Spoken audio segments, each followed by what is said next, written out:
नमस्कार. ध्यानधारणेच्या चौथ्या सत्रामध्ये आपल्या सर्वांचं मनापासून स्वागत आहे. काल आपण सर्वांनी माझ्यावरती प्रतिक्रियांचा जो पाऊस पाडला त्याबद्दल मी सर्वांची मनापासून आभारी आहे. ताई, तू बोलते आहेस आणि आमच्या बाजूलाच आहेस असं मला वाटतं. आणि झोपण्याआधी मी एकदा तरी मेडिटेशन करते, ध्यानधारणा करते आणि तू खूप छान बोलतेस. ही महत्त्वपूर्ण माहिती मला शेअर करत आहेस, आम्हाला शेअर करत आहेस, सांगत आहेस. आणि या सर्व प्रतिक्रियांच्या पलीकडे मला यूट्यूबने पण मेसेज केला की तुमचं कॉन्टेंट खूप छान आहे आणि सर्वांच्या उपयोगाचं आहे. तर मला हे सगळे मेसेज आणि ह्या प्रतिक्रिया तुम्ही दिल्याबद्दल सर्वांची मनापासून आभारी आहे. Thank you thank you thank you so much. आता आपण ध्यानधारणेला सुरुवात करूया. आपण आरामदायक स्थितीमध्ये बसले आहात याची खात्री करून घ्या. आपले दोन्ही डोळे बंद करायचे आहेत आणि आपले सर्व लक्ष आपल्या श्वासावर आणायचे आहे.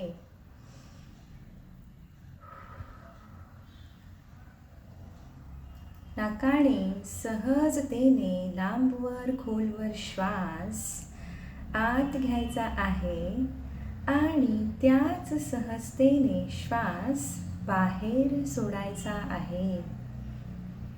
असे 3 वेळा करायचे आहे. आज आपण हतबलता, स्टक इमोशन्स, अडकून राहिल्याच्या, अडकून पडलेच्या भावनेबद्दल जाणून घेणार आहोत. आपल्याला अनेक बाबतीत अडकून पडल्याच्या, हतबलतेच्या भावना अनुभवाला येतात. कधीकधी या भावना आरोग्यासंदर्भात असतात. नाकाने सहजतेने लांबवर खोलवर श्वास आत घ्यायचा आहे आणि त्याच सहजतेने श्वास बाहेर सोडायचा आहे. आपल्या स्वतःच्या आरोग्यासंदर्भात, आपल्या कुटुंबातील नातलगांच्या आरोग्यासंदर्भात किंवा आपल्या जवळच्या आवडत्या व्यक्तीच्या आरोग्यासंदर्भात जर काही मोठी समस्या असेल तर आपण त्यामध्ये अडकून पडल्याच्या आणि हतबलतेच्या भावना आपल्याला अनुभवायला येतात. किंवा साध्या साध्या गोष्टी जसे गुडघे दुखणे, कंबर दुखणे आणि मानसिक तणाव, मला काळजी वाटते आहे, मला टेन्शन आलं आहे, हे खूप कॉमन झालं आहे. तर अशा प्रकारे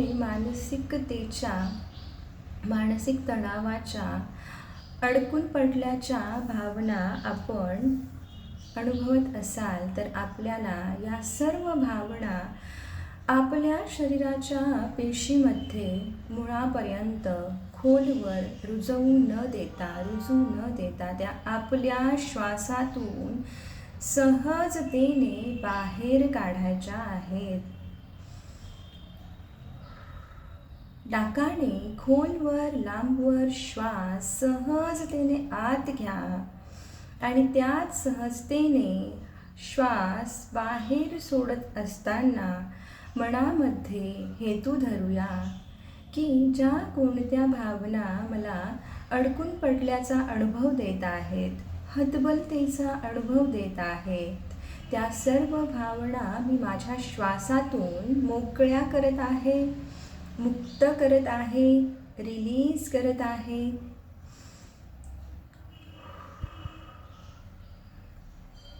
आपल्या नातलगांसंदर्भात, कुटुंबातील सदस्यांसंदर्भात त्यांच्या अनुषंगाने आपल्याला काही जाणीवा, काही भावना अनुभवायला येत असतात. बऱ्याचदा आपली दखल घेतली जात नाही आहे, आपलं ऐकून घेतलं जात नाही आहे, आपल्याला मनापासून प्रेम केलं जात नाही आहे. या सर्व भावनांचा आपण अतिविचार केला किंवा या संदर्भात बोललो तर आपण या भावनांमध्ये अडकून पडलेलो आहोत असा अनुभव आपल्याला येतो. तर ह्या सर्व अडकून पडल्याच्या भावना, हतबलतेच्या भावना आपल्याला आपल्या श्वासातून मोकळ्या करायच्या आहेत. नाकाने सहजतेने लांबवर खोलवर श्वास आत घ्यायचा आहे आणि त्याच सहजतेने श्वास बाहेर सोडायचा आहे. नातेसंबंधांतील काही समस्यांचा विचार करताना आपण स्वतःला विश्वास देऊया. स्वतःवर मनापासून प्रेम करूया. आपले सर्व लक्ष स्वतःकडे लावूया आणि आपली शक्ती आपण आपल्या हातात घेऊया. जोपर्यंत इतर कुणी मला समजून घेत नाही, माझं म्हणणं ऐकून घेत नाही आहे असे आपण म्हणतो, तोपर्यंत आपण आपल्या भावनांचे इन्चार्ज नसतो. आणि म्हणून आपल्याला आपल्या भावनांचं इन्चार्ज बनायचं आहे. आपल्या भावनांची, आपल्या गरजांची स्वतःला दखल घ्यायची आहे.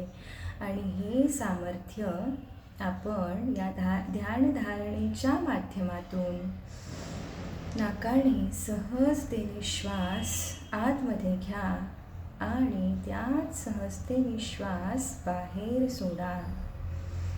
आपल्या स्वतःच्या श्वासाकडे एकाग्रचित्त होत ध्यानधारणेच्या माध्यमातून आपण ही शक्ती ग्रहण करूया. आपल्याला आपल्या करिअरच्या संदर्भात अडकून पडल्याच्या भावना अनुभवायला येत असतील. आपली करिअरमध्ये वाढ होत नाही आहे, मार्ग मिळत नाही आहे, अशा समस्यांमधून आपण जात असू तर या सर्व भावना, जाणीवा, समस्या आपण आपल्या श्वासातून मुक्त करणार आहोत, मोकळ्या करणार आहोत. या सर्व भावना, जाणीवा आपल्या आतून बाहेर काढल्यानंतर एक स्पेस, एक जागा निर्माण होते नवीन काही शिकण्यासाठी, नवीन गोष्ट समजून घेण्यासाठी, नवीन माहिती मिळविण्यासाठी. आणि ही जागा निर्माण करण्यासाठी आपण आपल्या श्वासातून सहजतेने आपल्याला सहयोग न करणाऱ्या, नको असलेल्या भावना मोकळ्या करत जाऊया. नाकाने सहजतेने श्वास आत घ्यायचा आहे आणि त्याच सहजतेने श्वास बाहेर सोडायचा आहे. आपल्याला पैशांसंदर्भात बऱ्याचदा उणेपणाच्या, कमीपणाच्या, पैसे अपुरे असण्याच्या आणि कितीही पैसे असले तरी खर्च त्यापेक्षा अधिक आहेत आणि त्यामुळे आपण हतबल असलेल्या भावनांतून जात असतो. या सर्व भावना श्वासातून आपल्याला रिलीज करायच्या आहेत, मोकळ्या करायच्या आहेत.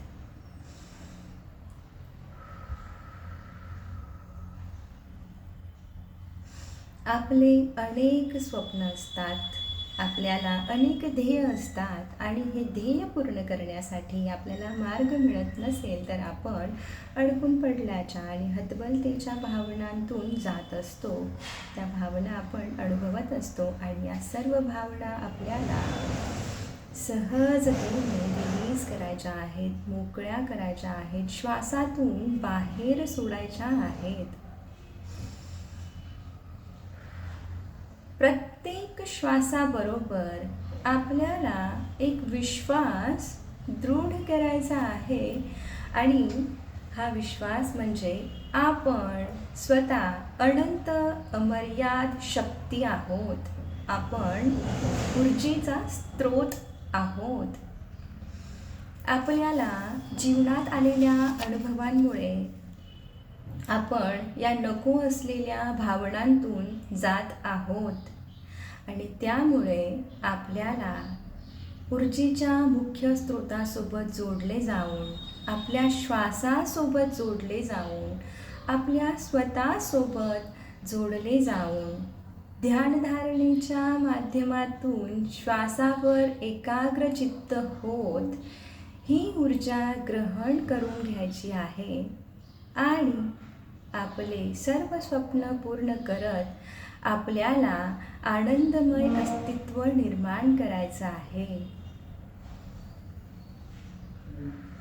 श्वासाने आपण श्वास घेण्याच्या प्रक्रियेवर एकाग्रचित्त होऊन आपण आपलं जीवन पुन्हा एकदा नव्याने निर्माण करू शकत आहोत. ध्यानधारणेच्या या प्रक्रियेमध्ये आपल्याला सहयोग करणाऱ्या सर्व देवदूतांचे, आराध्य दैवतांचे, ऊर्जेच्या शक्तिस्थानांचे, ऊर्जेच्या मुख्य स्रोताचे, पंचतत्वांचे, सर्व निसर्ग शक्तींचे आणि आई धरती मातेचे मनापासून आभार. थँक्यू.